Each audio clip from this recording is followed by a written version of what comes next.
नमस्कार, अमर उजाला.com पर आपका स्वागत है। आपके साथ मैं हूं आदर्श। जहां देखिए, महाराष्ट्र में देवेंद्र फडणवीस अब से कुछ देर के बाद मुख्यमंत्री पद की एक बार फिर शपथ लेंगे और इतिहास बनाएंगे। इतिहास इसलिए क्योंकि महाराष्ट्र का इतिहास रहा है कि जो उप मुख्यमंत्री बनता है वो मुख्यमंत्री नहीं बन पाता, लेकिन देवेंद्र फडणवीस इस बार उस मिथ को तोड़ने वाले हैं। और चुनाव जीतने के साथ ही, मतलब चुनाव नतीजों के बाद से ही आज तक, यानी कि अब तक जो पूरी ऊहापोह रही कि कौन क्या बनेगा, किसको क्या मिलेगा, उस पर अभी भी नजर बनी हुई है। हालांकि अब ये साफ हो गया है, देवेंद्र फडणवीस मुख्यमंत्री होंगे, उनके साथ अजीत पवार डिप्टी सीएम होंगे। और खबरों की माने तो खुद जो शिवसेना के नेता वो कह रहे हैं कि शिंदे साहब भी, यानी कि एकनाथ शिंदे भी उप मुख्यमंत्री पद की शपथ लेंगे। मन सज गया है, तमाम बड़े मेहमान वहां पर पहुंचने लगे हैं। इंतजार प्रधानमंत्री नरेंद्र मोदी का है, वो पहुंचेंगे और उसके बाद शपथ ग्रहण का कार्यक्रम शुरू होगा। और ये जो पूरी सियासत इसके पीछे की रही, उस पर बात करने के लिए हमारे साथ, और जो तस्वीरें आ रही हैं उसके मायने समझाने के लिए हमारे साथ इस वक्त वरिष्ठ पत्रकार इकबाल ममदानी साहब जुड़ गए हैं। बहुत स्वागत है इकबाल सर आपका। सबसे पहले तो जो इतिहास, जो मिथ था ना महाराष्ट्र में कि जो मुख्यमंत्री बन गया वो मुख्यमंत्री नहीं बन पाता था, उसको तो तोड़ दिया कम से कम देवेंद्र फडणवीस ने। और जो कह सकते हैं कि अभिमन्यु की तरह चक्रव्यूह को तोड़कर निकल आए वापस वो। देखिए, सभी दर्शकों को बहुत बहुत शुभकामनाएं। आपका जो सवाल है वही काफी महत्वपूर्ण है। भले ही अभिमन्यु चक्रव्यूह को तोड़कर आ गया है, कहीं ऐसा तो नहीं लगता है कि आदर्श जी ये इस चक्रव्यूह में फंसते जा रहे हैं? क्योंकि 2014 से 2019 ये जी। 5 साल भी बड़े ही मतलब कांटे भरे रहे हैं। और उसके बाद 2019 से 2024 दो बार ऐसा हुआ कि देवेंद्र फडणवीस के हाथ जो है मुंह तक निवाला जाते जाते वो पहुंच नहीं पाया। अब फिर एक बार 2024 में उनका सपना पूरा हुआ, लेकिन ये बार जो है वो ताज कांटों भरा है।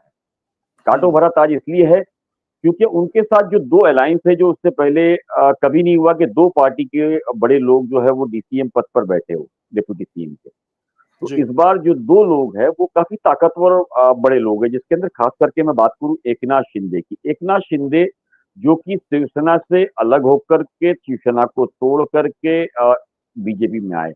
उस वक्त हम्म। हालांकि बीजेपी ने उन्हें मुख्यमंत्री बना दिया। सीट कम होने के बावजूद बीजेपी ने यह मैसेज देने की कोशिश की थी कि मंत्री पद जो है या सीएम पद जो है उनके लिए महत्वपूर्ण नहीं है, हिंदुत्व सबसे बड़ा मुद्दा उनके लिए। उन सारी चीजों को लेकर भले ही बीजेपी ने बात की हो, लेकिन बीजेपी की एक नीति जो है वो साफ एकनाथ शिंदे को और सभी अलायंस को समझ में आती है। जैसे आज संजय राउत का एक बहुत बड़ा बयान आया है कि शिंदे की अब सरकार, अब वो मुख्यमंत्री कभी नहीं बन सकते हैं। यानी कि हम्म। उन्होंने ये साफ संकेत दिया है कि जितना इस्तेमाल एकनाथ शिंदे का करना था वो अब हो चुका है। अब आगे जो है एकनाथ शिंदे की पारी खत्म हो जाएगी। और ये हम्म। इंटरनल एकनाथ शिंदे भी जानते हैं कि अगर बीजेपी का सफर देखे तो इतना आसान किसी पार्टी के लिए नहीं रहा है। जितनी भी अलायंस रहे या तो वो खत्म हो चुके हैं या तो खत्म होने की कगार पर। तो इन सभी चीजों को लेकर के एकनाथ शिंदे भी जानते हैं कि कैसे महाराष्ट्र में उनका अस्तित्व बचाना है, कैसे तो शिवसेना को जिंदा टेक्निकली तो, रखना है। इकबाल साहब, टेक्निकली तो शिवसेना, यानी कि मैं उद्धव गुट की बात करूं, उनको भी इसी का शिकार माने, जो बात संजय राउत शिंदे के लिए कह रहे हैं। बिल्कुल 100%। यही तो मैं कह रहा हूं कि देखिए, एक से दो हुआ है, दो से तीन भी तो हो सकता है ना। वो भी तो डर एकनाथ शिंदे को सता रहा है। दूसरा, एकनाथ शिंदे जिस तरीके से विधानसभा के अंदर ये प्रूव करने में कामयाब हुए हैं कि वही असल शिवसेना है और वही बाला साहब ठाकरे की लेगेसी को लेकर हम्म। चल रहे हैं, तो उन्हें आने वाले दिनों के अंदर ये चीजें और भी प्रूव करनी पड़ेगी। क्योंकि सरकार बनने के बाद में जो पिछले लंबे समय से जो नगर निगम और पालिका के चुनाव जो लंबित हो रहे हैं, वो अब तकरीबन हम्म। 4 से 6 महीने में राज्य में करने हैं अलग अलग जगहों पर। अगर उस वक्त ये सत्ता में सही तरह शिवसेना को वापसी नहीं लाने में कामयाब होते हैं, तो उनके लिए हम्म। एक बहुत बड़ी मार होगी। वहीं हम्म। बीजेपी ये चाह रही है कि मुंबई सहित या जो अलग अलग डिस्ट्रिक्ट है वहां उनकी सत्ता आनी चाहिए, नगर पालिका और महानगर पालिका के अंदर। क्योंकि अगर हम खाली मुंबई की बात करें तो मुंबई के अंदर तकरीबन 60,000 करोड़ का जो है महानगर पालिका का बजट है, जो किसी अन्य छोटे राज्य से बड़ा है। तो इस तरह हम्म। की जो लड़ाई है वो एक लड़ाई भी सामने आएगी। दूसरा, अजीत दादा पवार जो है वो बिल्कुल खामोश बैठे हुए हैं। अजीत दादा पवार की चाहत अलग है, लेकिन एकनाथ शिंदे की जो लड़ाई है वो बिल्कुल अलग है। कल आप जिस तरीके से प्रेस कॉन्फ्रेंस में आपने देखा होगा, जहां तीनों लोग राज्यपाल के पास गए थे, जिनके बाद उन्होंने जी। प्रेस कॉन्फ्रेंस की, जब देवेंद्र फडणवीस ने कहा कि हम लगातार कोशिश कर रहे हैं और उनको मना रहे हैं एकनाथ शिंदे को कि वो सरकार में शामिल हो और शपथ विधि में शामिल हो, सीएम पद ले। तब अजीत दादा पवार, मतलब पत्रकारों ने जब एकनाथ शिंदे को सवाल पूछा कि क्या आप कल शपथ लेंगे, तब उन्होंने कहा कि रात को मैं बताता हूँ। तब अजीत दादा बिल्कुल करीब में थे, उन्होंने कहा कि ये ले ना ले, मैं तो ले रहा हूँ। तब एकनाथ शिंदे ने हंसते हुए कहा कि हाँ, इनको दोनों ही वक्त लेने की शपथ जो है लेने की आदत है, सुबह हो या शाम। यानी कि जी। वो एक जो आपस के अंदर रंजिश है, वो कल हमने खुल करके सामने देखी थी। आज की अगर हम बात करें इस पूरे मामले के अंदर 5:30 बजे जो है शपथ विधि का वक्त दिया है, और आप देख रहे थे 3:30 तक ये कोशिश कर रही थे सभी पार्टी के नेता, चाहे वो शिवसेना एकनाथ शिंदे के लोग हो या बीजेपी के, एक दूसरे को मना करके ये कोशिश कर रहे थे कि किस तरह एकनाथ शिंदे जो है शपथ ले ले। हालांकि हम्म। 3:30 के आसपास, 3:30 4 के आसपास ये कंफर्म हो गया है कि एकनाथ शिंदे जो है डिप्यूटी सीएम की शपथ लेंगे। लेकिन किस तरह के मंत्रालय, किस तरह के विभाग पर समझौता हुआ, ये अब तक बात सामने नहीं है। ये हालांकि प्रधानमंत्री नरेंद्र मोदी जो है वो मुंबई आ चुके हैं, अमित शाह, राजनाथ सिंह जैसे कई बड़े नेता जो है वो मुंबई के अंदर पहुंच चुके हैं, आजाद मैदान के अंदर कई फिल्मी बॉलीवुड से जुड़े सितारे पहुंच चुके हैं, इंडस्ट्रियलिस्ट पहुंच चुके हैं। तो इन सारे भव्य समारोह को लेकर के तैयारी की गई है। योगी आदित्यनाथ से लेकर के कई बड़े नेता, शिवराज सिंह चौहान पूरा जैसे लोग पूरा यहाँ शक्ति पहुंच प्रदर्शन चुके हैं। किया जा रहा है तमाम मुख्यमंत्रियों को बुला के, और सब बिल्कुल। तो सबको एक साथ एक एक जहां मंच में ये बैठाया। कोशिश की जा रही है ये मामले के अंदर बताने की कि राज्य के अंदर वो बहुत कामयाबी से लौटे हैं, वही मैं आपको बता दूं आदर्श कि इस बार हम्म। जो है ना चुनौतियां काफी बड़ी रहेगी, चाहे वो फाइनेंस को लेकर के हो, चाहे आपसी रंजिश को लेकर के हो, मैं क्योंकि देवेंद्र चुनौती पर आ रहा फडणवीस हूँ के लिए इकबाल एक तो साहब, लेकिन चुनौती से पहले, सबसे पहले चुनौती तो ये थी एकनाथ शिंदे को मनाने की, जो आप भी कह रहे हैं। और आपसे कुछ देर पहले, मतलब अपनी ये बातचीत शुरू करने के पहले, मैं संजय सिरसाट को सुन रहा था। वो कह रहे थे कि अमित शाह जी के साथ बातचीत होगी गृह विभाग को लेकर और तमाम विभागों को लेकर, और सब कुछ स्पष्ट हो जाएगा। हाँ, शपथ तो ले रहे हैं। जी बिल्कुल, शपथ के लिए मैंने कहा ना कि तकरीबन शपथ विधि के 1.5 घंटे पहले ये कहा मनाने में कामयाब हुए हैं कि वो शपथ ले ले। तो हम्म। कुछ ना कुछ ऐसी चीजें जरूर है जो मामला अटका हुआ था, पेच फंसा हुआ था। हालांकि अभी आश्वासन पे हुआ है या क्या हुआ है ये अब तक साफ नहीं है। जहां तक ये भी जानकारी आ रही है कि इस मामले के अंदर एकनाथ शिंदे और अमित शाह की भी कुछ बातचीत हुई है और वहां उसकी तरफ से आश्वासन मिला है, जिसको लेकर के एकनाथ शिंदे जो है वो राजी हुए। लेकिन जो पदों की और जिस मिनिस्ट्री की वो बात कर रहे हैं, बीजेपी के लिए भी एक बहुत बड़ा चैलेंज है कि होम, अर्बन, इस तरह के जो बड़े मंत्रालय है वो देना उनके लिए भी एक चुनौती है। उसकी वजह है क्योंकि होम डिपार्टमेंट ही एक ऐसा डिपार्टमेंट है जिसको लेकर के राज्य को कंट्रोल किया जा सकता है। हम्म। 3 बड़े पद है जिसके अंदर फाइनेंस, होम और सीएम, हम्म। जिसके अंदर सीएम जो है वो लगभग बीजेपी के हाथ चला गया है। फाइनेंस ये माना जा रहा है कि अजीत दादा पवार के पास जाएगा। हम्म। और अब बचता है गृह मंत्रालय, तो गृह मंत्रालय जो है वो आ जाएगा खटाई के अंदर कि इसका मालिक कौन। इन सारी ही चीजों को लेकर के आदर्श की जो लड़ाई है, उन लड़ाई को लेकर के अब किस तरह की बातें होती है, अमित शाह इस पूरे मामले के अंदर क्या करते हैं, ये एक बहुत बड़ा चुनौती पूर्ण मामला राज्य में बना हुआ है इस पूरे केस को लेकर के। अब देखना यह है कि शपथ विधि के बाद में किस तरह की चीजें सामने आती है। अच्छा, देखिए, राजनीतिक के सुपरस्टार्स तो सब वहां पर मौजूद है। कुछ देर में प्रधानमंत्री नरेंद्र मोदी भी पहुंचेंगे, लेकिन अभी जो तस्वीरें लगातार दर्शकों को हम दिखा रहे हैं, उसमें शाहरुख खान, सलमान खान, और चाहे क्रिकेटर हो सचिन तेंदुलकर, तमाम ऐसे चेहरे वहां पर दिख रहे हैं। मैं बड़ा इसको समझना चाह रहा हूं, क्योंकि देखिए, आमतौर पर बहुत से ऐसे फिल्म स्टार्स हैं जो इस तरह के आयोजनों से थोड़ी दूरी बनाकर रखते हैं, लेकिन क्योंकि एक तो मुंबई में कार्यक्रम है, एक वो वजह है, और क्या दूसरी जो थंपिंग मेजोरिटी लेकर आए हैं, वो भी एक वजह है कि आप इग्नोर नहीं कर सकते। देखिए, मुझे मुझे इंटरनल अगर मैं पर्सनल मेरी राय अगर रहे तो मैं ये बता दूं कि सबको पता है मेजोरिटी के साथ के अंदर मुंबई में सभी को रहना है। हम्म। बीजेपी केंद्र में भी है, हम्म। बीजेपी राज्य में भी। और हम्म। पिछले दिनों जिस तरीके से महाराष्ट्र के अंदर अलग अलग जगहों पर कई ऐसे केसेस सामने आए हैं, जो कि महाराष्ट्र की राजनीति में कभी ऐसा नहीं हुआ कि पॉलिटिकल लेकर के किसी को अ, एक दूसरे के ऊपर आरोप लगते रहे, लेकिन रेड्स या ये चीजें नहीं हुई है। तो जो फिल्म से जुड़ी हुई हस्तियां है, चाहे इंडस्ट्रियलिस्ट हो, चाहे पॉलिटिशियंस हो, हर व्यक्ति ये जानता है कि इस दावतनामे को नकारने से आने वाले दिनों के अंदर उनके ऊपर भी दिक्कतें सामने आ सकती है। एक हम्म। ये भी मामला है।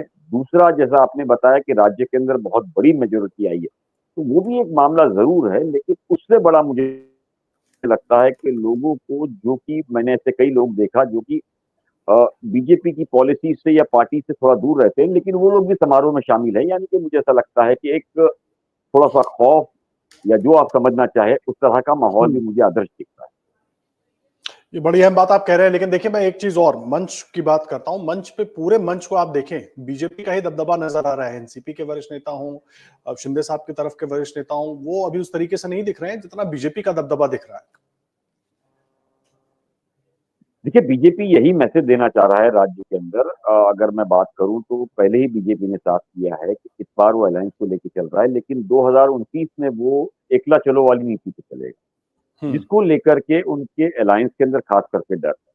और जिस तरीके से इस बार जो सीट्स आई है, एकनाथ शिंदे जिस तरीके से अलग किए गए, अलग करने के बाद में अब जिस तरह से उनकी स्थिति है, वही डर जो है वो एकनाथ शिंदे को और उनकी जो लीडरशिप के अंदर लोग हैं उनको है, कि कहीं ऐसा ना हो कि उनका भी इस्तेमाल करके 2029 से पहले जो है बाहर का रास्ता दिखा दिया जाए, जिसको लेकर के वो कहीं के नहीं रहे। क्योंकि उद्धव बाला साहब ठाकरे के पीछे एक नारा तो है कि न चाहते हुए भी वो बाला साहब, स्वर्गीय बाला साहब हिंदू इधर सम्राट के सुपुत्र माने जाएंगे। लेकिन इनके पास क्या है, अगर ये लेगेसी खत्म हो जाती है हम्म। तो इनके पास शून्य बचेगा। ये सारी चीजें जो है वो एक डर है जो लगातार इनके पीछे है। इसीलिए शायद मुझे ऐसा लगता है कि कई जो बड़े महकमे हैं जिसके अंदर चाहे वो हम्म। पावर हो, पैसा हो, वो मांग रही है कि इन सारी ही चीजों को लेकर के वो सत्ता में अपना वर्चस्व बनाए रखे, क्योंकि दोनों ही पार्टी के लिए, चाहे बीजेपी हो उनके लिए या उनसे कुछ पार्टियों को तोड़कर जो बीजेपी के अलायंस बने हैं, दोनों के लिए ही खतरा शामिल है। जहां बीजेपी को अपनी ताकत 29 तक बढ़ानी है, वही इन रीजनल जो पार्टीज है उनको अपनी हम्म। ताकत भी कायम रखनी है। तो ये जो दो लड़ाई है, जिन चीजों को लेकर के लगातार एक दूसरे पावर को पाने की लगातार कोशिश कर रहे हैं, यही एक चीज है जो मुझे लगता है कि आने वाले दिनों में चुनौतियां बनेगी एक दूसरे के लिए। अदर चीज ये बड़ी अहम बात आप कह रहे हैं, लेकिन देखिए एक चीज मैं आपसे समझना चाहूंगा। लगातार कल से दिख रहा था कि एकनाथ शिंदे जब वहां जाकर दावा भी पेश कर देते हैं और दावे का पत्र भी एकनाथ शिंदे से राज्यपाल को दिलवाया जाता है, उसके बाद आते हैं प्रेस कॉन्फ्रेंस करते हैं, उसमें भी कहते हैं कि थोड़ा इंतजार कीजिए, अगले एक आध घंटे में सब साफ हो जाएगा। तब से ये कवायद चल रही थी। आज दोपहर 3:30 बजे के बाद भी, 3:30 बजे तक और उसके बाद कुछ देर बाद तक भी ये खबर चलती रही कि शिंदे माने कि नहीं माने। फिर संजय सिरसाट आते हैं, फिर दीपक केसरकर आते हैं, तमाम लोग अपनी अपनी बातें कहते हैं कि पहले तो कह रहे थे कि मना रहे हैं, फिर कह रहे हैं कि नहीं तैयार हैं। ये क्यों हुआ? ये केवल इसलिए कि बीजेपी पर दबाव बना सके, एक। दूसरा, जिस तरीके से आप पहले भी कह रहे थे जब हम आप बात कर रहे थे कि पॉलिटिकल पोस्चरिंग हो रही थी कि भाई कल को जब कार्यकर्ता समर्थक पूछेगा तो हम ये बता पाएंगे कि हमने आखिरी वक्त तक सब फंसा के रखा, फिर हमें लगा कि नहीं चलो ठीक है। देखिए, सौदेबाजी तो एकनाथ शिंदे जो है वो माहिर आदमी है। वो खुद भी जानते हैं इस पूरे मामले के अंदर कि शपथ विधि से पहले जितनी चीजें हो जाएगी वो उनके लिए आसान है। जिन हम्म। चीजों को लेकर के लगातार वो दबाव बना रहे हैं। अगर मंत्री पद की बात करें तो तकरीबन 12 मंत्री जो है शिवसेना को देने की बात है। इन 12 मंत्रियों के अंदर महकमे कौन से दिए जाएंगे ये अब तक साफ नहीं है, जिसको लेकर के एकनाथ शिंदे जो है लगातार लड़े हुए थे। पिछले दिनों हम्म। जिस तरीके से बात आई थी कि एकनाथ शिंदे के जो बेटे हैं श्रीकांत शिंदे, उन्हें डिप्टी सीएम बनाया जाए, लेकिन बीजेपी ने सिरे से उसको नकार दिया था। वहीं एकनाथ शिंदे ने भी ट्वीट करके कहा था कि वो इस रेस में शामिल नहीं। तो उसके बाद जो बड़े महकमे हैं, हालांकि शिवसेना के जो बड़े लीडर्स हैं उनका कहना है कि नहीं, एकनाथ शिंदे जो है वो मुख्यमंत्री उप मुख्यमंत्री बनना नहीं चाहते हैं, वो पोस्ट लेना नहीं चाहते हैं। लेकिन मुझे ऐसे हालात इसलिए नहीं लगते हैं क्योंकि एकनाथ शिंदे खुद भी जानते हैं कि अगर वो पावर से हट करके पीछे बैठते हैं तो वो हम्म। राज्य में ऐसी कोई परिस्थितियां नहीं है जिसको वो हैंडल कर सकेंगे। तो मुझे हम्म। लगता है एक दबाव शिवसेना की तरफ से भी बनाया जा रहा था। हालांकि आज 3:30-4 बजे तक भी इस दबाव को बनाया गया, जिसके बाद पत्र दिया गया, राज्यपाल को शपथ विधि की बात की गई। तो ये पिक्चर साफ नहीं थी। इसका एक मतलब साफ है कि बीजेपी अपनी शर्त, अपना माफ कीजिएगा, शिवसेना जो है अपनी शर्तें मनवाने पे लगी थी और वो चाह रही थी कि किसी तरीके से कोई ऐसे हालात हो जिसको लेकर के उन्हें अपने मनचाहे जो महकमे है वो मिले। अब हम्म। उसको लेकर के कितनी चर्चाएं हुई है, क्या हुई है, ये शपथ विधि के बाद कुछ ही घंटों में अब साफ हो जाएगा। हम्म। हालांकि ये ऐसा माना जा सकता है कि कुछ ना कुछ चीजें, मैं सभी चीजें नहीं करूंगा लेकिन कुछ चीजें जो है वो एकनाथ शिंदे की मानी गई है, जिसको लेकर के हम्म। ही एकनाथ शिंदे जो है राजी हुए शपथ विधि के लिए। तो अब कुछ घंटे में सारी तस्वीर साफ हो जाएगी कि किसको हम्म। कितने मंत्रालय और कौन कौन से मंत्रालय मिले हैं। आदर्श जी। लेकिन मुझे एक बात बताइए, देवेंद्र फडणवीस जिस तरीके से एक बार फिर विनर बनकर निकले हैं, कम से कम इसका क्रेडिट तो उनको मिलना चाहिए, जिसकी बात हो भी रही है। भाई पहले मुख्यमंत्री बनते हैं, फिर एक कॉल आता है, फिर उप मुख्यमंत्री बन जाते हैं, फिर लगातार संघर्ष करते रहते हैं, फिर अब उसके बाद चुनाव जीत कर आते हैं और उसके बाद मुख्यमंत्री बनेंगे कि नहीं बनेंगे, इसको लेकर 10-11 दिन संशय लगातार चलता रहता है, खींचतान चलती रहती है। इन सब के बीच देवेंद्र फडणवीस सारी चीजों को फिक्स करके और कहीं ना कहीं अगर एकनाथ शिंदे भी माने हैं, ठीक है, आला कमान बीजेपी आला कमान की तरफ से, मोदी शाह की तरफ से भले ही उनको जो भी संदेश गया हो, क्योंकि आज भी बहुत से नेता ये कहते रहे कि अगर कॉल आएगा तो मान जाएंगे टाइप के, संजय शेरशाट और इस तरह के नेता कहते रहे। लेकिन इसमें बड़ा रोल तो देवेंद्र फडणवीस का माना जाना चाहिए कि किसी तरीके से सबको सामंजस्य में रखा और तब जब कुर्सी बदलनी थी, मतलब एक पावरफुल कुर्सी से उठा के कम पावरफुल कुर्सी पे किसी को बैठाना और उसकी कुर्सी पर खुद बैठ जाना, तो बड़ा रोल तो उनका भी माना जाएगा और जाहिर सी बात है वो चाह भी यही रहे थे। देखिए, इसके अंदर कोई दो राय नहीं है कि इस बार लौट के देवेंद्र फडणवीस आए हैं। लेकिन मैं आपको बता दूं, वहीं एक ना अपना माफ कीजिएगा, अमित शाह जो है वो मुझे ऐसा लगता है कि पहली बार उन्हें मात खानी पड़ी है, क्योंकि अमित शाह जो है वो किसी एंगल से नहीं चाह रहे थे कि देवेंद्र फडणवीस राज्य के मुख्यमंत्री बने।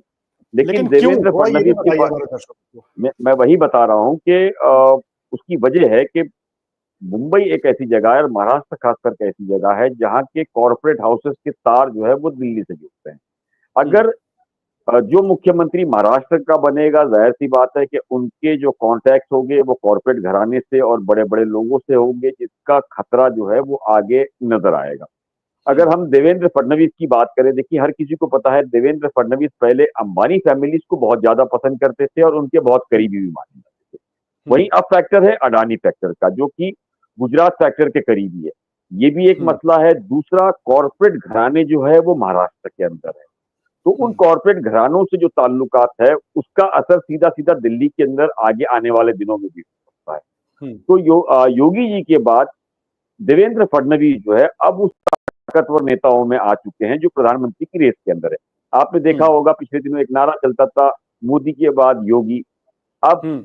नरेंद्र के बाद देवेंद्र। इस तरह के हम्म। जो नारे हैं वो लगातार बढ़ते जा रहे हैं। वहीं आरएसएस पूरे बैक में है नरेंद्र फडणवीस के। हालांकि हम्म। योगी जी जो है उनका बैकग्राउंड कहीं भी आरएसएस से नहीं आता है, लेकिन फडणवीस नागपुर के भी है जहां हम्म। हेडक्वार्टर्स माना जाता है आरएसएस का। तो सबसे पहली चाहत आरएसएस की है कि 2019-29 के लिए जो है वो एक पीएम चेहरे के लिए योगेंद्र अपना देवेंद्र को जो है वो धीरे धीरे करके तैयार करे। हम्म। ये भी माना जाता है कि उन सारी ही चीजों को लेकर के आरएसएस लगातार उनको बढ़ावा दे रहा है। अमित शाह को ये चीजें पसंद नहीं। अमित शाह नहीं चाहते कि इस रेस के अंदर उनके अलावा कोई आगे बढ़े। ये हम्म। सारी लड़ाई के बीच के अंदर एक दूसरे की जो है मामलों को लेकर के तनातनी रहती थी, जिसको लेकर के लगातार मुझे लगता है कि अमित शाह को इस बार जो है मुंह की खानी पड़ी है। हालांकि इन सारी ही चीजों को लेके अमित शाह इतने खामोश नहीं रहेंगे, वो आज नहीं कल पलट कर वार जरूर करेंगे। देखिए, हम्म। महाराष्ट्र के अंदर इस बार जो सबसे बड़ी चुनौतियां मैं आपको बता दूं आदर्श, वो ये है कि भले ही सत्ता में आ चुके हैं, लेकिन हम्म। सबसे बड़ा मामला आएगा लाडली बहना का, जो कि आपने 1500 से 2100 देने की बात की थी। राज्य की हालत ऐसे ही खराब परिस्थिति में चल रही है। तकरीबन 10 लाख करोड़ के आसपास का कर्जा हो चुका है। हम्म। दूसरा, कई बड़े जो कॉरपोरेट घराने हैं, कई ऐसे प्रोजेक्ट जो है वो गुजरात की तरफ भेज दिए गए हैं। यहाँ पर अलग अलग योजनाएं और जिस तरीके के प्रोजेक्ट पे बात की गई है, उस पर अजीत दादा पवार पहले भी कह चुके हैं कि अगर वो फाइनेंस मिनिस्टर उनके मंत्रालय उनके पास रहेगा तो वो चुनौती भरा रहेगा। तो ये भी एक मामला आएगा। अडानी एक फैक्टर राज्य के अंदर बहुत बड़ा होगा। हालांकि दूसरा फैक्टर जो रहेगा वो मराठा और आंदोलन का रहेगा, जिसको लेकर के जरांगे पाटिल ने लगातार अभी इंडिकेशंस देने शुरू कर दिए हैं देवेंद्र फडणवीस के पीएम बनते ही। साथ ही ओबीसी मामला उठेगा, किसानों का मामला अलग से है। तो ये अलग अलग मामलों को हम देखेंगे तो राज्य के हम्म। अंदर काफी कठिनाई जो है वो सामने चुनौतियां भरी रहेगी देवेंद्र फडणवीस की। और उसके साथ में जो सबसे बड़ी चुनौती रहेगी कि उनके अपने अलायंस के जो दो दिग्गज है उनको हम्म। मैनेज करना। तो ये सारी चीजों को लेकर के मुझे लगता है कि इस बार राज्य के अंदर कई ऐसी चीजें सामने आ सकती है जिसकी अपेक्षा लोगों ने नहीं की है, ना पॉलिटिकल पार्टी ने, ना आम जनता ने। तो तो इस तरह के मुद्दे जो है वो काफी चुनौतियां भरे रहेंगे आने वाले दिनों में। लेकिन एक बात बताइए, मैं एक चीज जानना चाह रहा हूं, क्योंकि आज लगातार दिन भर ये चर्चा चलती रही कि भाई एकनाथ शिंदे शपथ लेंगे कि नहीं लेंगे। देवेंद्र फडणवीस पर मैं आऊंगा और जो बात आपने कही उत्तराधिकारी वाली उस पर भी हम चर्चा करेंगे, लेकिन पहले ये मैं समझना चाह रहा हूं कि एकनाथ शिंदे आखिर मान क्यों नहीं रहे। शिवसेना गुट के कई नेता ये कहते रहे कि अगर मोदी जी और शाह जी का फोन आ जाए तो वो मान जाएंगे, एक तरीके से तैयार बैठे हैं, बस फोन का इंतजार नजर आ रहा था।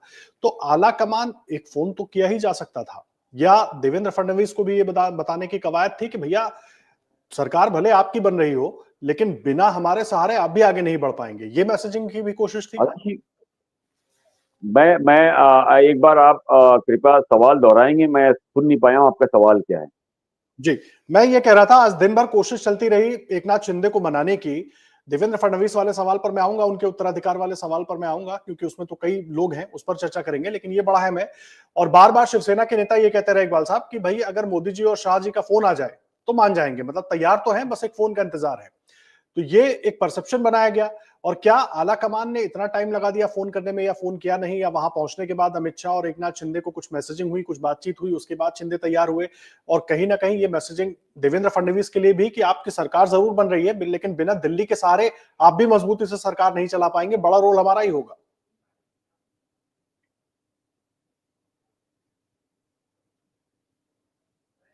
क्या देखिए, कुछ तकनीकी दिक्कत है, इकबाल साहब को हम फिर से अपने साथ जोड़ने की कोशिश करेंगे, लेकिन इस बीच आपको सुनवा देते हैं। देवेंद्र फडणवीस की पत्नी अमृता फडणवीस वहीं पर मौजूद है कार्यक्रम में, और वो लगातार वहां पर मौजूद थी और किस तरीके से लोगों से मिल रही थी, और उसके बाद उन्होंने कहा क्या, पहले वो आपको सुनवाते हैं, फिर अमर उजाला डिजिटल के संपादक जयदीप कार्णिक साहब भी हमारे साथ जुड़ेंगे, उनके पास भी चलेंगे। मन में एक अनुभूति है और बहुत से काम है जो महाराष्ट्र के लिए करने हैं उनको, और हम सभी को उनका साथ देना है, तो उसकी ज्यादा एक जिम्मेदारी का जो एक एहसास है वो मन में ज्यादा है। तो देखिए, अमृता फडणवीस को आप सुन रहे थे, देवेंद्र फडणवीस की पत्नी है, और जहां पर शपथ ग्रहण होना है आजाद मैदान में वहां पर मौजूद थी, और लगातार तस्वीरें हम दिखा रहे थे, वो मेहमानों से मिल रही थी, उनका अभिवादन कर रही थी। जाहिर सी बात है, जितनी बड़ी जीत हुई और उसके बाद देवेंद्र फडणवीस मुख्यमंत्री बन रहे हैं, खुशी का मौका उनके लिए भी है। जयदीप कार्णिक जी भी हमारे साथ जुड़ गए हैं, इकबाल ममदानी साहब हमारे साथ लगातार जुड़े हुए हैं। जयदीप सर, मैं आपके पास आ रहा हूँ, बड़ा है मैं समझना, जिस तरीके से इकबाल ममदानी साहब कह रहे हैं कि एक बड़ा धड़ा था जो देवेंद्र फडणवीस को बनाना नहीं चाहता था, और जिसको इस बार मुंह की खानी पड़ी है वो पलटवार तो करेगा। लेकिन अगर चर्चाओं के हिसाब से देखें तो अगर प्रधानमंत्री नरेंद्र मोदी के उत्तराधिकारी के रूप में देखें, जिसको लेकर कई बार बीच बीच में चर्चाएं चलती हैं, पहले योगी आदित्यनाथ का नाम आता था, अमित शाह का नाम तो आता ही रहा है, अब क्या देवेंद्र फडणवीस का नाम भी उसमें शामिल हो गया है, खास करके तब जब संघ के करीबियों के हिसाब से देखा जाए तो? देखिए आदर्श, इसमें तो कोई शक नहीं है कि दाल में कुछ काला था या कहीं ना कहीं गड़बड़ तो थी, इसलिए इतना समय लगा देवेंद्र फडणवीस का नाम सामने लाने में। और जिस बहाने से उस नाम को रोका गया था एकनाथ शिंदे वाला, वो खुद सामने आकर प्रेस कॉन्फ्रेंस लेकर, पत्रकार वार्ता लेकर ये कह रहे थे कि भाजपा जो तय करेगी वो होगा, मैं भाजपा के अनुसार चलूंगा, वहीं से तय होगा। हाँ, पोर्टफोलियो को लेकर, विभाग को लेकर जरूर एकनाथ शिंदे की नाराजगी सामने आई। वो सातारा चले गए, फिर उनकी तबीयत खराब होने की बात भी सामने आई। फिर अचानक उन्हीं की पार्टी के विधायक कहते हैं कि अगर वो नहीं शपथ लेंगे तो हम भी कोई शपथ नहीं लेंगे। फिर वो बात खुलासा भी कर दिया उन्होंने कि भाई शपथ ग्रहण के जो निमंत्रण था उसमें नाम नहीं था, इसलिए हमें लगा कि पता नहीं वो ले। और जो लाइव विजुअल्स हमारे पास आ रहे हैं उसमें एकनाथ शिंदे इत्मीनान से आराम से बैठे हुए दिखाई दे रहे हैं हमको मंच पर, तो अभी लगता है कि तस्वीर पूरी साफ है। इसी की तुलना आप पिछले शपथ ग्रहण समारोह से कर लीजिए, जब 2.5 साल बाद उद्धव सरकार गिरी थी आदर्श, और उस वक्त भी देवेंद्र फडणवीस नहीं जा रहे थे मंच पर, उनकी कुर्सी नहीं लगवाई उन्होंने, वो खाली कुर्सी छूटी थी। प्रधानमंत्री नरेंद्र मोदी के फोन के बाद देवेंद्र फडणवीस माने, और उस दिन की उनकी जो चुप्पी थी वो आज टूटी है। इसीलिए उन्होंने कहा था कि मी परत येणार है, मैं वापस आऊंगा, और उन्होंने वही कमबैक किया है। बीच में चाहे जो रोड़े रहे हों, जिन लोगों ने भी देवेंद्र फडणवीस को रोकने की कोशिश की और जिन कारणों से रोकने की कोशिश की, उस पर कोई स्पष्ट जानकारी अंदर खाने से छनकर अभी नहीं आई है, इसलिए उस पर टिप्पणी करना उचित नहीं होगा। लेकिन यह तय है कि स्पष्ट रूप से देवेंद्र फडणवीस के नाम पर एक राय नहीं थी। आदर्श, ये बड़ी अहम बात आप कह रहे हैं, और वही बात इकबाल ममदानी साहब भी कह रहे हैं, लेकिन देवेंद्र फडणवीस फिर भी विनर बन के निकले हैं। मैं यहां पर समझना चाहूंगा, क्योंकि इकबाल साहब तो कह रहे हैं कि कांटों का ताज है इस बार, और जितनी चुनौतियां देवेंद्र फडणवीस के सामने इस बार आने वाली हैं, पिछली बार शायद नहीं थी। इसमें कोई शक नहीं है। आदर्श जी, मैं फिर कहना माफ कीजिएगा, मैं आ रहा हूं सर, इकबाल सर आ रहा हूं पास। जयदीप जी, मैं छोटा सा कमेंट कर देता हूं, फिर इकबाल जी के पास चलेंगे। मैं ये कह रहा हूं कि मैं इकबाल जी की इस बात से सहमत हूं, लेकिन ये बात है कि जिन परिस्थितियों में अब ये सरकार बन रही है, जिस तरह का स्पष्ट बहुमत है, जिस तरह का कामकाज एकनाथ शिंदे सरकार का रहा, और जो बिल्कुल श्योर शॉट सक्सेस फार्मूला जिसको कहते हैं, लाडली लक्ष्मी योजना मध्य प्रदेश वाली, जिसको लेकर सब जगह चर्चा रही है, लाड़की बहन उन्होंने बनाया और उसका तो योगदान रहा ही है, लेकिन इसके अलावा बहुत सारे अन्य कारण हैं जिसमें उद्धव ठाकरे का कमजोर नेतृत्व, उनकी छवि, कांग्रेस की जमीनी पकड़ नहीं होना, शरद पवार का अकेला होकर कमजोर पड़ जाना, इन सारे कारणों ने मिलकर ऐसी प्रचंड जीत अब दे दी है इस भाजपा सरकार को कि मुझे लगता है कि देवेंद्र फडणवीस का जो 2.0, हालांकि वो तीसरी बार शपथ ले रहे हैं, पर बीच में जो एक शपथ थी उनकी वो इसलिए नहीं माननी जानी चाहिए कि केवल बहुत कम समय के लिए 3 दिन के लिए वो बने थे। तो मुझे लगता है कि ये जो उनका नया अवतार है ये ज्यादा प्रभावी और कारगर होगा, उनका नियंत्रण बेहतर होगा सरकार के ऊपर, और कुछ चीजें वो जो उस कार्यकाल में नहीं भी कर पाए होंगे अपने पिछले, वो उनको पूरा करने की कोशिश करेंगे। चुनौतियां रहेंगी, इसमें कोई शक नहीं है, मैं इस बात से सहमत हूं यहां तक कि चुनौतियां पिछले बार से ज्यादा हैं, बड़ी हैं, अपेक्षाएं बहुत ज्यादा हैं, अपेक्षाओं के बड़े पहाड़ पर बैठकर वो ये शपथ ले रहे हैं। और हम देख रहे हैं कि पूरा बॉलीवुड, देखिए जब मुंबई की बात करते हैं, हम इन दृश्यों की भी बात करते चले आदर्श, अजीत पवार और देवेंद्र फडणवीस अगल बगल में हमको दिखाई दे रहे हैं, हमको फिल्मी जगत की तमाम हस्तियां जिसमें शाहरुख खान है, वहीं क्रिकेटर सचिन तेंदुलकर हैं, उद्योग जगत के बड़ी नामचीन हस्तियां सारे वहां पर मौजूद हैं, कैमरे पर चेहरे आपको सब दिखाई दे रहे हैं। मुंबई की बात हो और फिल्मी जगत की हस्तियां ना दिखाई दे, ये संभव नहीं है।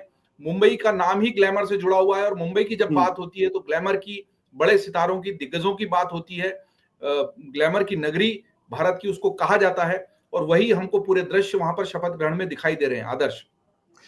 और बड़े महत्वपूर्ण दृश्य है ये। देखिए 2 लोग तो कुर्सी पर बैठे दिख रहे हैं, देवेंद्र फडणवीस दिखाई दे रहे हैं, अजीत पवार दिख रहे हैं, ममदानी साहब, एकनाथ शिंदे साहब क्या पीएम को रिसीव करने के लिए गए होंगे? क्योंकि अभी तो प्रोटोकॉल के तहत शपथ ग्रहण जब तक नहीं हो जाता, कार्यवाहक मुख्यमंत्री वो है। तो बिल्कुल, ये कहा जाता है कि एकनाथ शिंदे जो है वो पीएम को रिसीव करने गए हैं और कुछ ही देर के अंदर वो जो है पीएम आजाद मैदान पहुंच जाएंगे, क्योंकि हेलीकॉप्टर के जरिए वो मुंबई में लैंड कर चुके हैं इस वक्त।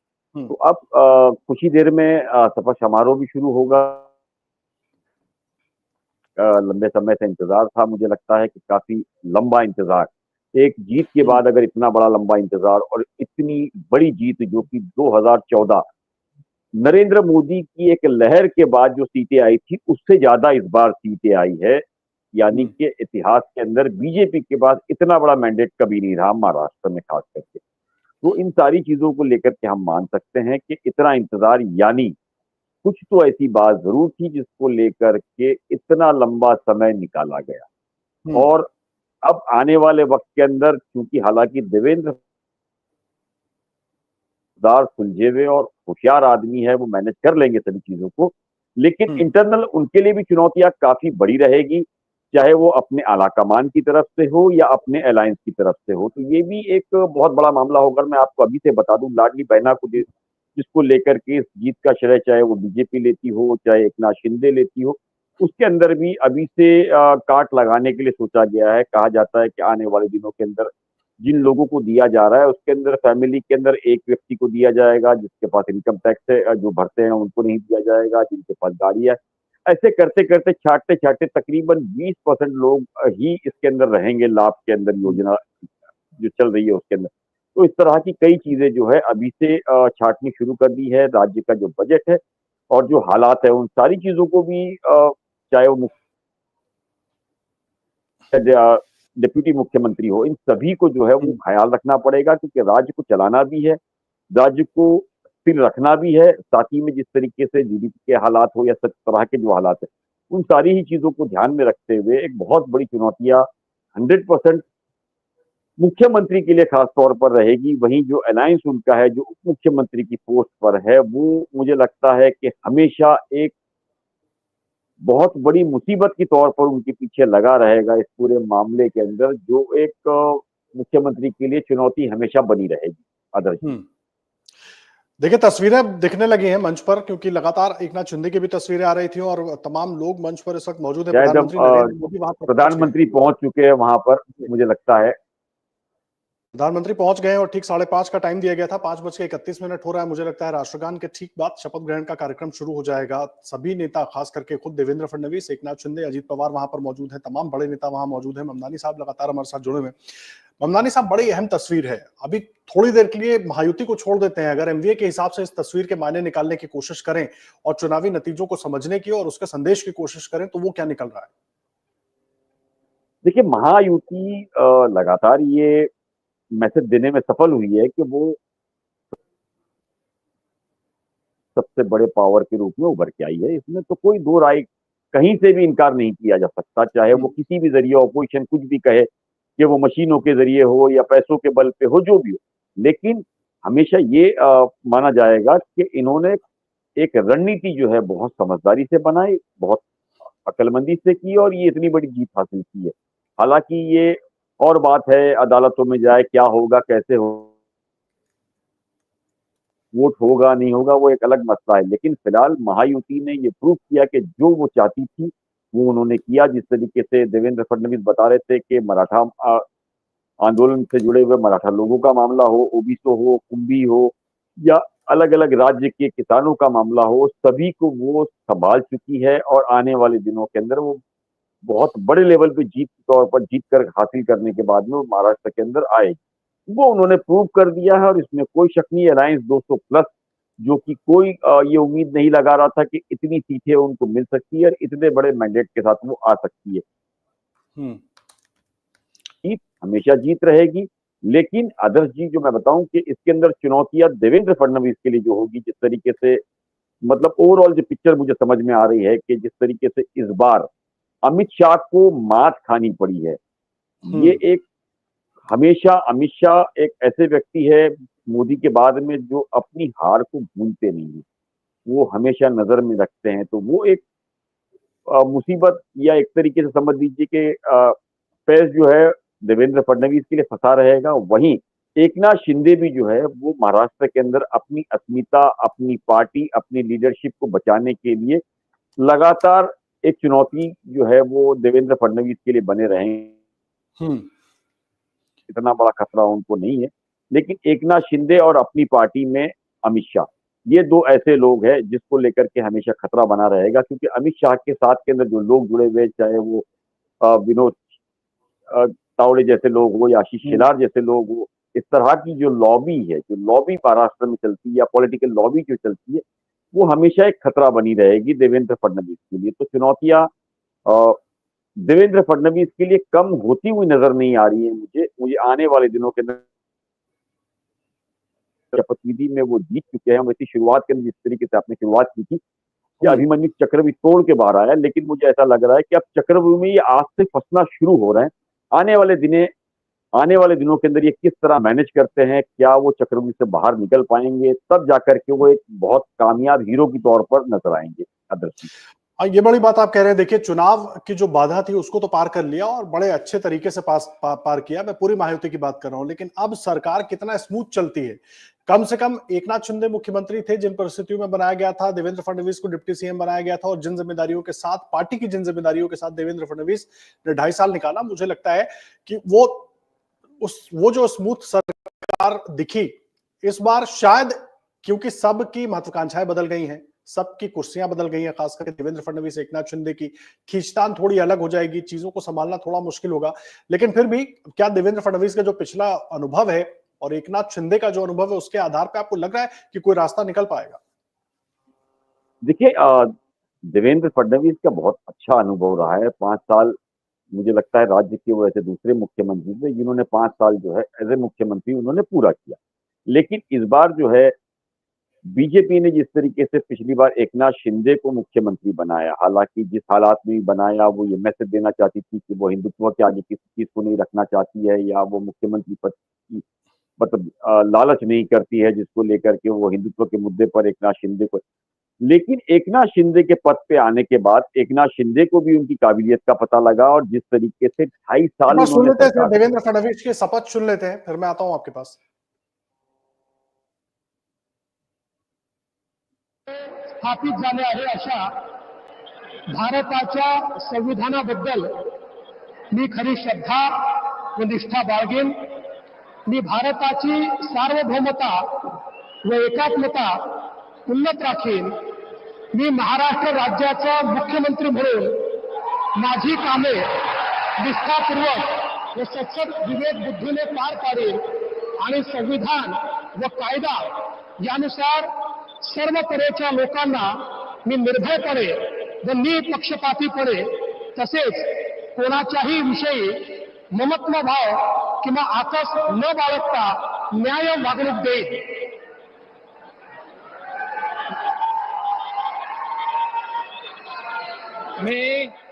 मी देवेंद्र सरिता गंगाधरराव फडणवीस ईश्वर साक्ष शपथ घेतो की महाराष्ट्र राज्याचा मुख्यमंत्री म्हणून माझ्या विचारार्थ आणली जाईल किंवा मला ज्ञात होईल अशी कोणतीही बाब असा मुख्यमंत्री म्हणून माझी कामे यथायोग्य पार पाडण्यासाठी आवश्यक असेल ते खेरीज करून एरवी मी कोणत्याही व्यक्तीला किंवा व्यक्तींना प्रत्यक्षपणे व अप्रत्यक्षपणे कळवणार नाही किंवा त्यांच्याकडे उघड करणार नाही.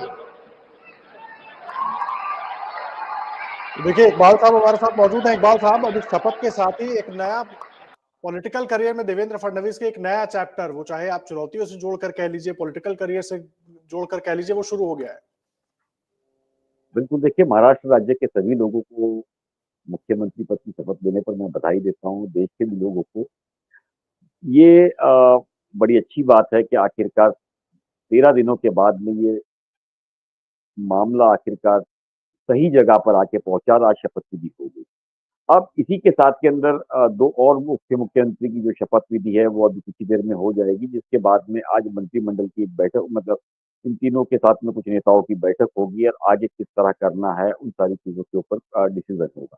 साथ ही ये भी कहा जाता है कि एकनाथ शिंदे जो है उनकी मुलाकात अमित शाह से, जो कि देश के गृह मंत्री है, उससे भी होने की संभावना है. और जो पेच फंसे हुए उस पर भी बात हो सकती है. इन सभी चीजों को लेकर के रात तक आज बहुत चीजें साफ होगी कि आखिरकार जो पेच फंसा हुआ था उस पर कितनी चीजों पे वो मनवाने में सफल हुए एकनाथ शिंदे.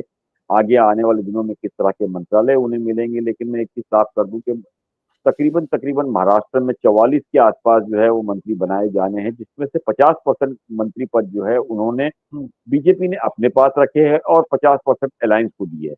यानी कि आप ये देख सकते हैं कि बीजेपी एक बार बीच में रोक रहा हूं इकबाल साहब. देखिए जिस तस्वीर का इंतजार हम सब कर रहे थे, जिसको लेकर इतनी चर्चाएं हुई, एकनाथ शिंदे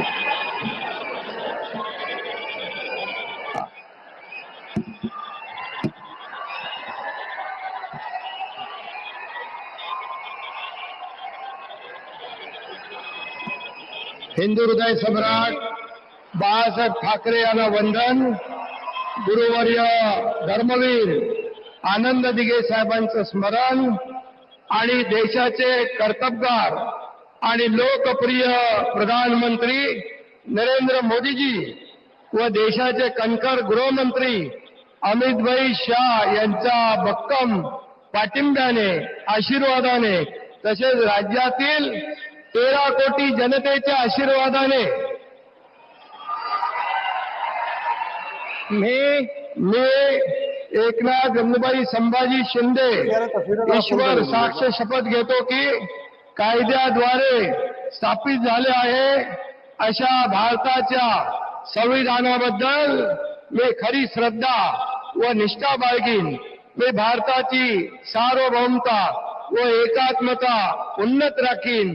मी महाराष्ट्र राज्याचा उपमुख्यमंत्री म्हणून माझी कामे निष्ठापूर्वक व सत्सद विवेक बुद्धीने पार पाडीन आणि संविधान व कायदा यानुसार सर्व तऱ्हेच्या लोकांना मी निर्भयपणे व निष्पक्षपातीपणे तसेच कोणाच्याही विषयी ममत्वभाव किंवा आकस न बाळगता न्याय्य वागणूक देईन.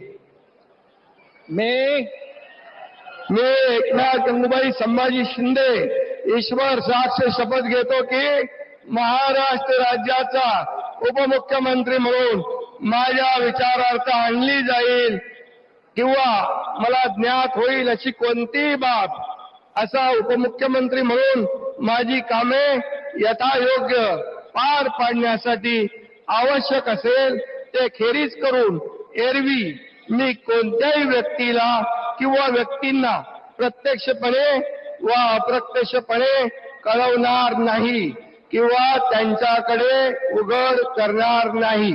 धन्यवाद. तो देखिए इकबाल साहब, ये इसी पल का इंतजार हम सब कर रहे थे और पिछले 2 4 5 दिनों में जो चर्चाएं चल रही थी वो इसी को लेकर सबसे ज्यादा चल रही थी। देखिए, एकनाथ शिंदे ने बहुत आने के साथ ही आपने देखा शपथ विधि से पहले ही सबसे पहला जो नाम लिया है हिंदू हृदय सम्राट बाला साहब ठाकरे, दूसरा अनंत दिघे। ये दो नाम पहले शुरुआत में लिए है, महाराष्ट्र की जनता को मैसेज देने की कोशिश की है कि असल में उनकी लेगेसी को लेकर के वो चल रहे हैं और वही शिवसेना के असल मालिक है। उसके बाद उन्होंने नाम लिया है प्रधानमंत्री नरेंद्र मोदी का, अमित शाह का और राज्य की 13 करोड़ जनता का उसके बाद अभिनंदन किया है। तो आप इस पूरी चीजों को देखिए किस तरीके से लगातार वो आज भी इन चीजों को मान रहे हैं और जनता तक मैसेज देने की कोशिश कर रहे हैं कि मराठी अस्मिता को लेकर के वो अब भी कहीं भी भूले नहीं है और उन सारी चीजों को लेकर राज्य की जनता को लेकर के चलने का प्रयास कर रहे हैं। बस यही जो चीजें है वो आने वाले दिनों के अंदर लगातार मुझे लग रहा है कि एक दूसरे के लिए मुसीबत बन सकती है। जहां बीजेपी अपने आप को एक बड़ी पार्टी के रूप में स्थापित करने की कोशिश करेगी, वो चाहेगी कि राज्य की सबसे बड़ी पार्टी बने, वो अकेले चुनाव लड़े इस पूरे मामले के अंदर चीजों को लेकर के। तो यही एक चीज है जो आने वाले वक्त के अंदर मुझे लगता है आदर्श जी बहुत बड़ा कमाल करेगी। ये जाहिर सी बात है। और देखिए अजीत पवार, क्योंकि अजीत पवार तो हालांकि कल ही बता चुके थे कि देवेंद्र फडणवीस शपथ लें या ना लें, मैं तो ले रहा हूं, वो पहले ही अपना पक्का कर चुके थे। हाँ, उसमें तो कोई इनकार नहीं है कि अजीत दादा पवार कल ही कर चुके थे। जी एक बार सुनवा देते हैं शपथ। श्रद्धा व निष्ठा बाळगीन, मी भारताची सार्वभौमता व एकात्मता उन्नत राखीन, मी महाराष्ट्र राज्याचा उपमुख्यमंत्री म्हणून माझी कामे निष्ठापूर्वक व विवेक बुद्धीने पार पाडीन आणि संविधान व कायदा यानुसार सर्व तऱ्हेच्या लोकांना मी निर्भयपणे व निपक्षपातीपणे तसेच कोणाच्याही विषयी महत्वभाव किंवा आकस न बाळगता न्याय वागणूक देईल। मी अजित आशाताई अनंतराव पवार गांभीर्यपूर्वक प्रतिज्ञा करतो की महाराष्ट्र राज्याचा उपमुख्यमंत्री म्हणून माझ्या विचारार्थ आणली जाईल किंवा मला ज्ञात होईल अशी कोणती बाब असा उपमुख्यमंत्री म्हणून माझी कामे यथायोग्य पार पाडण्यासाठी आवश्यक असेल ते खेरीज करून एरवी मी कोणत्याही व्यक्तीला किंवा व्यक्तींना प्रत्यक्षपणे व अप्रत्यक्षपणे कळवणार नाही किंवा त्यांच्याकडे उघड करणार नाही। अजीत पवार ने देखिए उप मुख्यमंत्री के तौर पर शपथ ले ली है। तो आप इकबाल साहब मुझे बात बताइए, मुझे थोड़ा करेक्ट कीजिएगा, मुझे जहां तक याद आ रहा है 6वीं बार शपथ ले रहे हैं। अगर वो 3 दिन वाली शपथ को हटा दें तो शायद 5वीं बार उप मुख्यमंत्री बन रहे हैं अजीत पवार। बिल्कुल बिल्कुल, आज जो है 6ठी बार उन्होंने उप मुख्यमंत्री की शपथ ली। ये बड़ा अहम हो जाता है। देखिए राजनीति में लगातार डटे हुए हैं अजीत पवार और लगातार हम लोग चर्चा भी करते रहे कि साइलेंट प्लेयर की तरह मौजूद है एकनाथ शिंदे और बीजेपी के बीच जो कुछ हो रहा है वो उसको देख रहे हैं। अपना उनका एजेंडा बिल्कुल क्लियर है कि क्या चाहिए क्यों चाहिए, वो लगभग सब तय करके बैठे हुए हैं। देखिए अजीत पवार जानते हैं बहुत अच्छी रिश्ते, हालांकि उनके और देवेंद्र फडणवीस के जो रिश्ते हैं वो काफी अच्छे हैं। और दूसरी बड़ी बात है कि फिलहाल जो है अजीत पवार इतने बड़े कांटे नहीं है उनके लिए। जिस तरीके से एकनाथ शिंदे मुसीबत बन सकते हैं या आने वाले दिनों के अंदर अस्तित्व की लड़ाई को लेकर के, मराठा अस्मिता को लेकर के वो लड़ सकते हैं, उतना अजीत दादा पवार जो है वो उतना नहीं करेंगे। अजीत दादा पवार जो है वो कंफर्ट जोन में रहना पसंद करते हैं। अजीत दादा पवार बगावत करना नहीं जानते। लेकिन एकनाथ शिंदे जो है वो शिवसैनिक है, वो मराठा है, वो बगावत भी जानते हैं और हो सका तो लड़ना भी जानते हैं। तो ये देवेंद्र फडणवीस इन सारी चीजों को समझते हैं। दूसरा, काफी एक बड़ा समुदाय मराठाओं का जो है जिसको लेकर के पिछले दिनों के अंदर वो महाराष्ट्र के अंदर कमांड करके बैठे हुए थे जरंगे पाटिल जो है, उनको भी ये कहा जाता है कि एक तरीके से एकनाथ शिंदे ने ही अपने वश में रखा था। जहां शरद पवार उनको चलाने की कोशिश कर रहे थे वहीं एकनाथ शिंदे ने उन्हें अपने वश में रखा।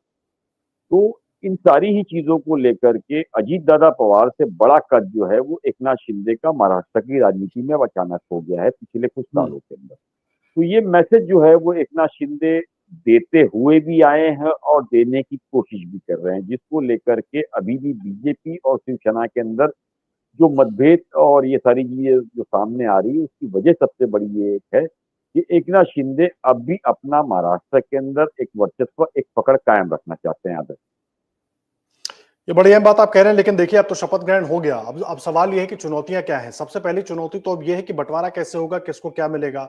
शिवसेना नेता आखिरी वक्त तक ये कहते रहे कि अमित शाह जी के साथ शिंदे साहब की मुलाकात होगी, उसमें काफी कुछ तय हो जाएगा। गृह विभाग का जिक्र करना नहीं भूले। गृह विभाग का पेज तो देखिए अभी भी फंसा हुआ है, जब तक वो लिस्ट नहीं आ जाती कि किसको क्या मिल गया। सिर्फ गृह विभाग की बात नहीं है, मैं आपको बता दूं आदर्श के गृह विभाग के अलावा भी ऐसे कई मिनिस्ट्रीज है जिसको लेकर के मामला जो है वो बिगड़ सकते हैं। क्योंकि जो पावरफुल मिनिस्ट्री जो है वो उसके अंदर होम भी है, अर्बन डेवलपमेंट भी है, साथ में काफी ऐसे अलग अलग मंत्रालय हैं जिसको लेकर के उम्मीद एक शिवसेना रख भी रही है। उसकी वजह साफ है कि अगर राज्य में उनको अपनी पार्टी को चलाना है और सरकार के साथ जुड़े हुए सारी चीजों को ले जाना है, तो पैसा पावर दोनों ही चीजें चाहिए। इन दोनों ही चीजों को लेकर के कुछ अहम ऐसे मंत्रालय हैं जिसको लेकर के लगातार शिवसेना मांग कर रही है। अब उसमें से कितनी मांगे पूरी बीजेपी करती होगा, जिसके अंदर एक हाउसिंग भी आता है। ये ऐसे अलग अलग एक मामला है जिसको लेकर के बीजेपी चाहती अपने पास रखे। वही अर्बन अगर देती है तो कई ऐसे प्रोजेक्ट है जिसके अंदर वो अडानी के भी प्रोजेक्ट आते हैं जो बीजेपी के लिए खतरा बन सकता है। वहीं एकनाथ शिंदे जो है वो उसको लेना चाह रहे हैं, ताकि अगर वो उनके हाथ में होता है तो वो, उनका कहना है कि उनकी ट्यूनिंग बहुत अच्छी है दिल्ली के साथ, तो वो आसानी,